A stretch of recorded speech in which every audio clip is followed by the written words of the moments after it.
7. I'm Lynn. This is Hanging in the Holler. And we are on the road this morning. Garrett is hopefully, fingers crossed, going to get his tonsils and his adenoids out today. We hope this will make a world of difference for him because his tonsils are huge. For a little boy, they're quite large. We suspect his adenoids are just as big, so it's not really been so much an issue of like strep throat. It's been an issue of not breathing, trouble swallowing sometimes. When I say not breathing, like when he's sleeping, we have seen him have apnea, which is pauses in his breathing. Drool, he's a mouth breather, so there's a whole lot of symptoms that he's been having for quite some time now, and it took a bit between 2 ENTs to try to finally get these out. So today is the day if they can do it, because he was doing pretty good. He was finishing up a round of like mitten from our strep throat that just wouldn't clear very well, and then this weekend he developed a cough and this horrible runny junky nose, so I thought for sure he had RSV. I took him to be checked and he was negative, so he's not had any fever, so we're just going to go and see what they say, let them make the final decision, and hopefully it happens today, because if they need to keep him overnight or anything like that for monitoring, we're fine with that. We just want him to feel better and hopefully get this done. But I'm kind of sounding a little junky myself and coughing, so hopefully this doesn't turn into anything major today. But you can hear the cough he has back there. But we are on our way to Blacksburg, and that's where the surgery is going to take place, and we have to be there at 8 o'clock. So right now we're making good time. Traffic's not too bad on the interstate, so hopefully it goes well, and I will keep you guys updated on our progress. So stay with us.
Okay, so we just got a call from the hospital from outpatient. We are actually almost there. We're about 30 minutes maybe away, I guess, something like that. But they called to say that they had a cancellation, and as soon as we get there, they're going to take us straight back. Of course, again, once we get there and they find out he's been kind of sickly, who knows what'll happen, but we know we won't have to wait anytime soon, so that's a big plus. So we'll see what happens.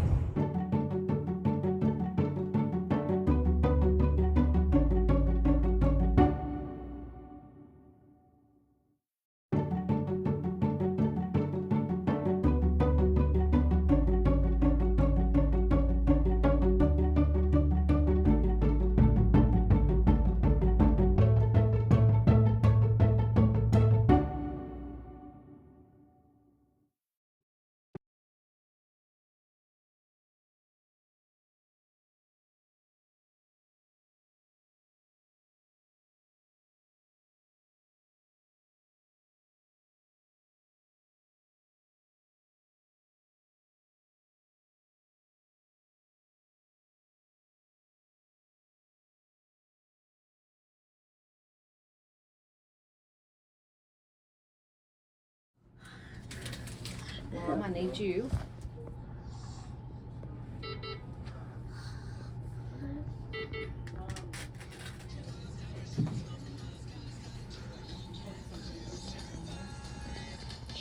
Well, neither one of them can be. nice little room here in the outpatient. Oh, he's a little bit wild this morning, folks. Let's go down the slide. It's not a slide. Whee. Okay, so we are in the surgical waiting area. This screen up here actually has in real time what's going on with the surgery. It has the doctor's name and everything. I'll show you that in a minute. And tells us what's going on and where he's at all times. They had to give him some Versed to get him calmed, like we have always said to do. And finally, he chilled out enough to where they could roll him away. We didn't get to go with him back like we did when he had his teeth done. So we just kind of had to let him roll. But he was doing good. He wasn't biting or anything like that. And he wasn't scared. He was just a little, kind of loopy. But he was doing okay. So the actual procedure only takes like 15 minutes or something. But they got to kind of get him gassed and asleep and put an IV in and then do the procedure. So if they have difficulty getting the IV in, then it could take longer. It is now 2 minutes after 9, and it was about 9:06 when we left. Okay, so GS is us at the top. That's going up, prepared for procedure, and then it just kind of keeps on scrolling, and it'll circle back around. There was some risk because he's had that cough and some runny nose that maybe he's got a virus happening, and we had to kind of decide if we want to go ahead and do it or not, because there's risk of reactive airway disease happening, which is basically where his airway will clamp down and spasm and make it hard for him to breathe. And the only thing really they could do is like give him albuterol and that kind of thing to kind of relax those muscles again if that happens. So that's a risk we just had to take because he stays sick so often with viruses or whatever. Yeah, there he is right there. That it could be a while before this happens again. So when it could be a month or more before he could have this done if we didn't do it today. And with the breathing troubles he's got and everything like that, we just had to, kind of take a chance and do it and just, have faith and believe that it's going to be okay. And that's what we're doing. So hopefully it won't take too long and we'll be back with him soon. So I'll give you an update when that happens, and hopefully everything will go well.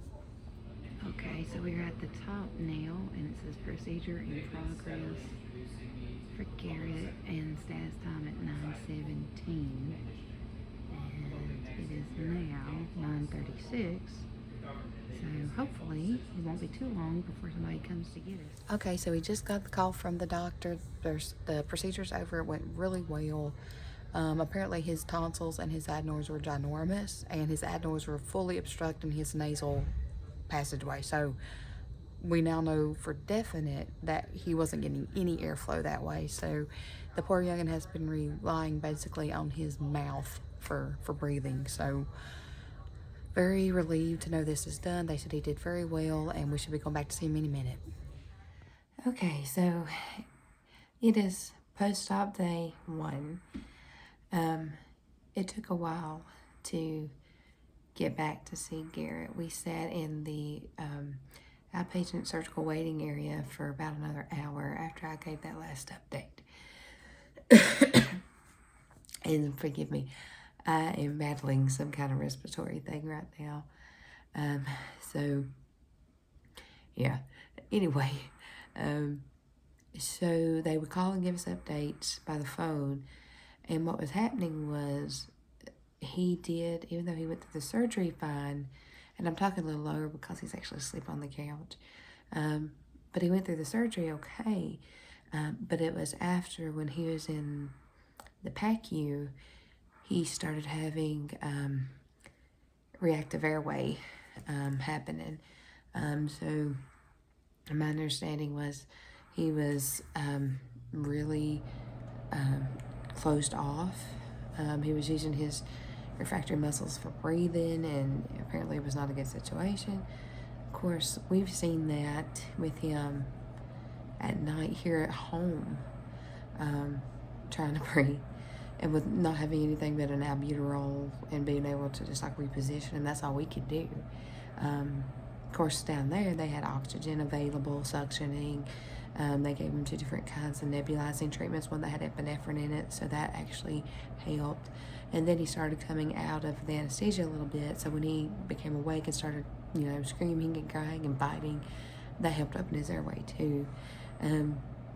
So that is what was going on. But actually, we've seen that here several times, actually. And like I say, nothing we can do except rub Vicks on him and try to reposition him, put him on more pillows, things like that. So, I mean, that's pretty scary to think about, how close and how many times he's come to having a very serious situation. But nonetheless, we finally got back to him. We were at the hospital for a while. We didn't leave there till the afternoon. I think it was like maybe 2 or 2:30 when we finally left. And they had to do another treatment on him because his O2 stats were dropping to the 80s.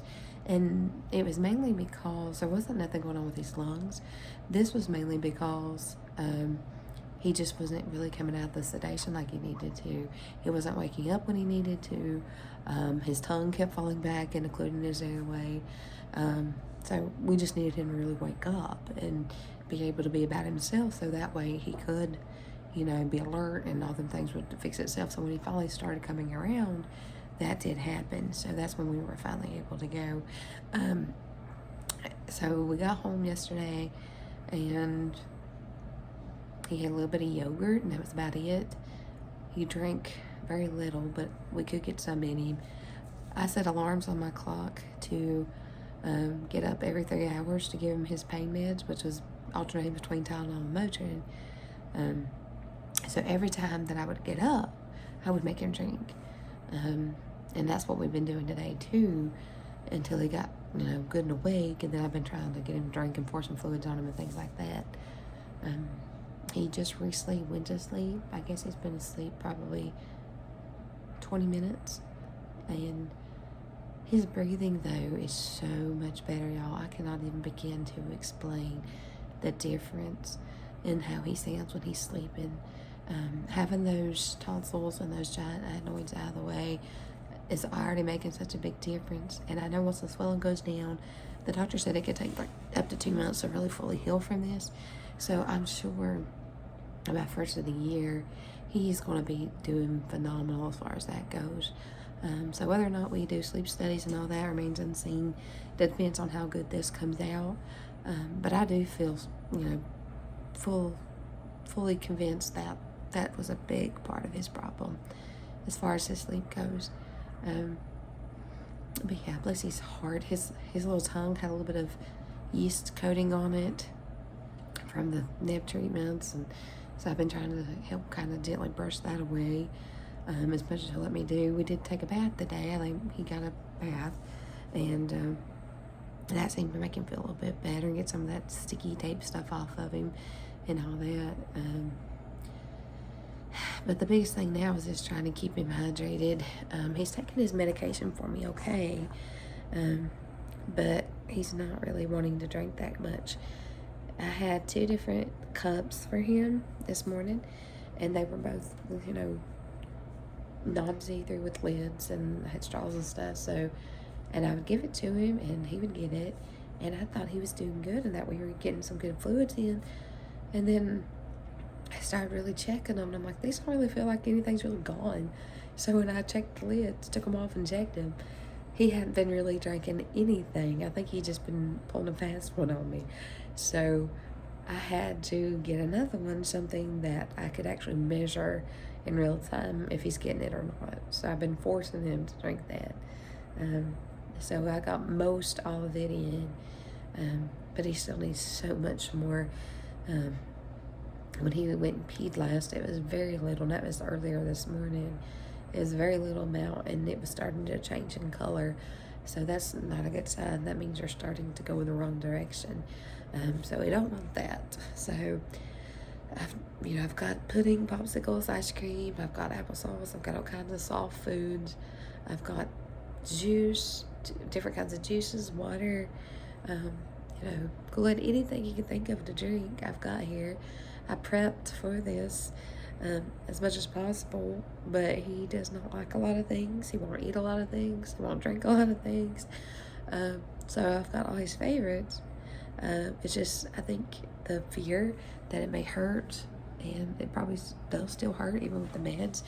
So it's just trying to get him to actually do it.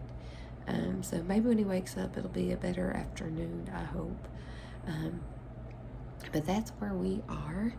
So I will go ahead and end this video on that note and try to keep you guys updated periodically on what's going on.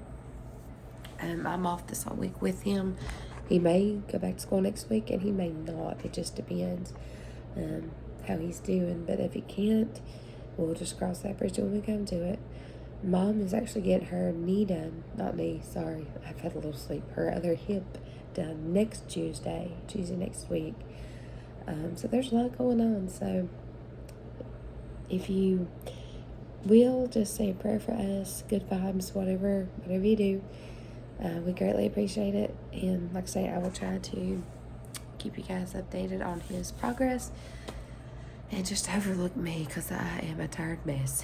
But I'll see you guys on the next one, and I hope you guys have a great day. Thanks.